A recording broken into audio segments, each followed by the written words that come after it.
حضرت عثمان ابن عفان رضی اللہ عنہ په 15 هجری کې د ذی الحجې په میاشت کې په شهادت رسیدلو اتلسم تاریخ د ذی الحجه باندې او د خوارجو باغیانو او منافقینو سازشو یو خلیفہ برحق د رسول کریم کاتب د وحی هغه هستی چې د ټولو قریش وسره مینه محبت په جاهلیت کې مو هغه هستی چې هغه د اسلام نه مخکې چرته شراب نوش کړي زنا یې نه وکړي دروغ یې نه ویلي او هغه هستی چې د اسمان فرشتي ته حیا کوي او هغه هستی چې قرآن را جمع کړی دی او هغه هستی چې هغه ته رسول الله مبارک یکی با دیگره دو خپلی لونه په نکاح ورکړی وي عثمان ذی النورین رضی اللہ عنہ او هغه سخی شخصیت چې آسمان او کائنات او زمکی او مخلوق د رسول الله صلی الله علیه وسلم په امت کې د دن لوی سخی نه دی لیدلی هغه هستی چې نن پورې د هغه د سخانه دنیا فیضیابه او سیرابه ده نن پوری 2025 1446 ہجری نن پوری دا حضرت عثمان ابن عفان اغا صدقات جاریہ لگیا دے انسانان تے مستفید کی الحمدللہ مسافر علماء طلباء مساکین او باشندگان د مدینی منوری حجاج او معتمرین آغت فیدا علی الحمدللہ حضرت عثمان ابن عفان د شهادت قصه ډېره اوږده ده خو زه صرف د هغه د زنکدن نه مخکې او د مرګ د وخت یو دوه درې خبرې کوم حضرت عثمان رضی الله عنه چې په کوم ورځ شهید کېدو روجه وه او د تاریخ په روایاتو کې دي چې څلوېښت ورځې د خوارجو او باغیانو منافقانو په خپل کور کې محاصره کړو او هغه مسجد نبوي شریف چې حضرت عثمان بن عفان د هغې توسیع کړې وه هغې کې د مانځه ته نه شو راتلی او هغه کویې چې د په بیه اخیستی و په خپلو پیسې اخیستی و مسلمانانو ته وقف کړی و د هغې اوبه هم پرې بندې کړې د دنیا او د کائنات داسې ظالمان هم لیدلي او د الله ډېر لوی صبر دی حضرت عثمان ابن عفان چې په کومه شپه چې په سحر له وفات کیږي وی لید په خوب کې آقای کریم صلی الله علیه وسلم ورته خوب کې راځي او هغه سره اوبه دي خوږې ورته وایي ای عثمان اوس کده اوبه حضرت عثمان رضی الله عنه فرمای ما دا اوبه اوس کلی تر دې چې زه خړوب شوم تنده مې ماته شوه بیا راته وفرمیل نورې مسکه وایي ما نورې اوبه مسکلې تر دې چې دغه اوبو یخوالی زما هډوکو ته ورسېد ډېرې اوبه مې وڅښلې بیا راته وفرمیل دا خلک به عنقریب تا سره جنګ کوي که تا دې سره مقابله کوله الله به تا ته کامیابي درکوي ته به پې غالب راځي او که تا صبر وکړو او پریدی خود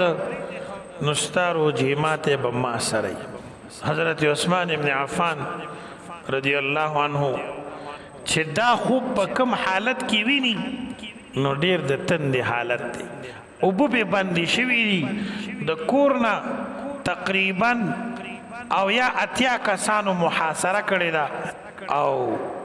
خوراک سکاک اپې بند دی د ګاونډیانو د طرف نم چې سرازي نی پریدي وته حضرت علی رضی الله عنه ډیر خفه دی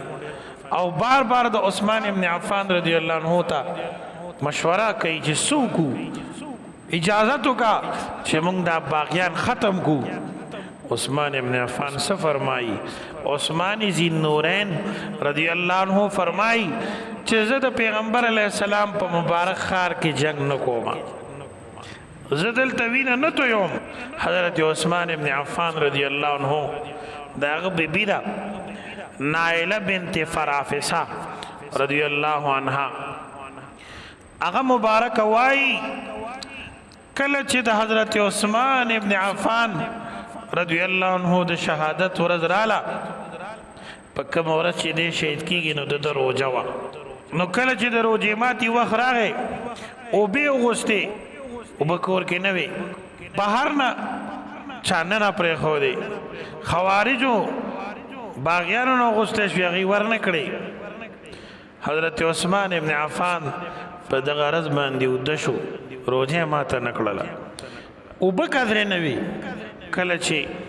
د پښمني وخت شو نو زه د شپې په دې وخت کې دې ګاونډیانو کره لاړم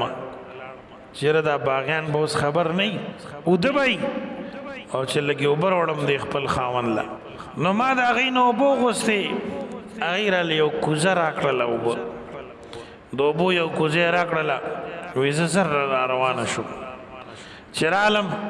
حضرت عثمان ابن عفان رضی الله عنه اوده ما وخوځولو را بیدار شو ورته مې حضرت دا اوبه دي خوږې تاسو یې وڅښئ عثمان رضی الله عنه سر مبارک اوچت کوي کته وی فرمایل چې دا خو سحر دی د پښمني وخت تیر شوی دی او زما د بلې روژې مې اراده ده لہذا زه اوبه نڅکم او بیګا شپه ما رسول الله مبارک په خوب لیدلی دی ما ته په خوب کې نبی کریم راغلی دی په دې چت باندې ولاړ دی او د هغه سره خوږې اوبه دي راته وایي وڅښه دا اوبه ما ترې وڅښلې تر دې چې زه خړوب شو بیا وی ماله زما قرآن شریف راکوي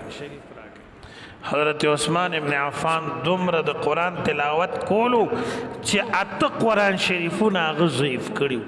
په تلاوت د سرمنې د پاسه لیکلی شوي قرآن شریفونه نن شپېته کاله په اسلام کې تیر کی هغه ته 10 سورتونه نه ورځي امبرې تا وایي چې زه مسلمان یم او ډېر پوخ مسلمان یم هغه مولیانو پسې خبرې کوي قاریانو صاحبانو پسې خبرې کوي مدارسو پسې خبرې کوي د منځه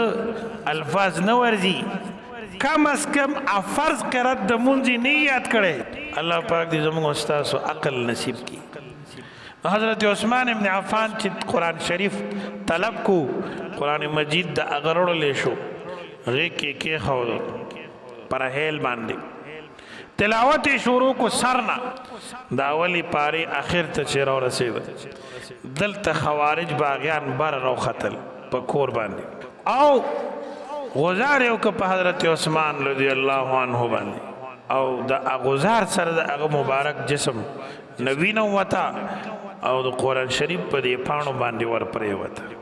فسیکفیکهم الله وهو السمیع العلیم صبغت الله ومن احسن من الله صبغه د اول پاری په آخري رکوع په دغه آیاتو باندې د حضرت عثمان ابن عفان د وینه ورتوی شوه ننم هغه قرآن مجید د قاهرې په یو عجایبګر کې محفوظ دی او د عثمان ابن عفان د وینو قطرې په پرتی دا حضرت عثمان ابن عفان رضی الله عنه دی جامع القرآن قرآن سره داسې مینه وه مورخینو لیکلي دي چې حضرت کله قرآن شریف کولاو کو او تلاوت یې شروع کو او دغه ځای ته راورسېده داسې په دې قرآن شریف باندې د شهادت په وخت کې ور پرېوتو لکه ګلونه چې په دې قرآن شریف د پاسه کېدي قرآن حضرت عثمان ابن عفان له غاړه ورکړه عثمان ذی نورین قرآن سینې ته نږدې کو دا زمونږ د اسلافو د اکابرو قرآن سره مینه ده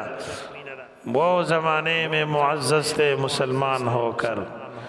تم خوار ہوئے تارک قرآن ہو کر نن دا انگریزی دا پار بار ملکونو تا لوریان خلق لیگی خز بار ملک تا یورپی دنیا تا لیگی دا انگریزی ثقافت زده کولو دا پارا او پدی کی و تا عزت کاری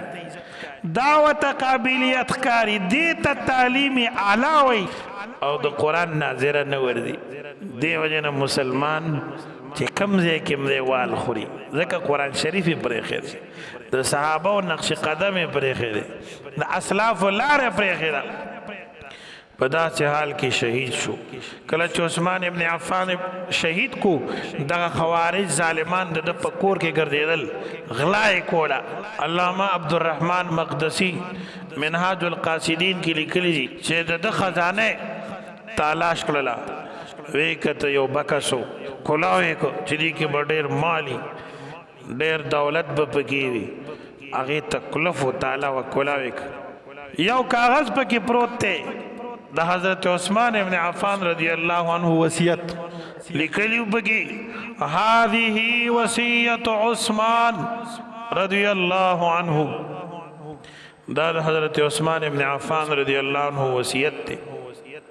بسم اللہ الرحمن الرحیم عثمان ابن عفان يشهد أن لا إله إلا الله وحده لا شريك له وأن محمدا عبده ورسوله وأن الجنة حق وأن النار حق وأن الله يبعث من في القبور ليوم لا ريب فيه وإن الله لا يخلف الميعاد عليها نحيا وعليها نموت وعليها نبعث إن شاء الله تعالى. زه عثمان ابن عفان د دې اقرار او گواهی کوم چې لایق د بندګۍ سیوا د الله نه بل څوک نشته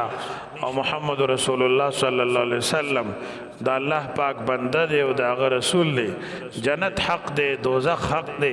ورځ د قیامت حق ده قیامت به راځي دا زما د ژوند عقیدم ده او په دې به وفات کېږم او الله پاک وعده کړی چې قیامت به راولم الله د وعدې نه خلاف نه کوي دا د حضرت عثمان ابن عفان وصیتو الله پاک دې موږ او تاسو کې د صحابه ادب پیدا کی رب العالمین دې موږ او تاسو کې د صحابه کرامو احترام پیدا کی او د هغه منافقینو نه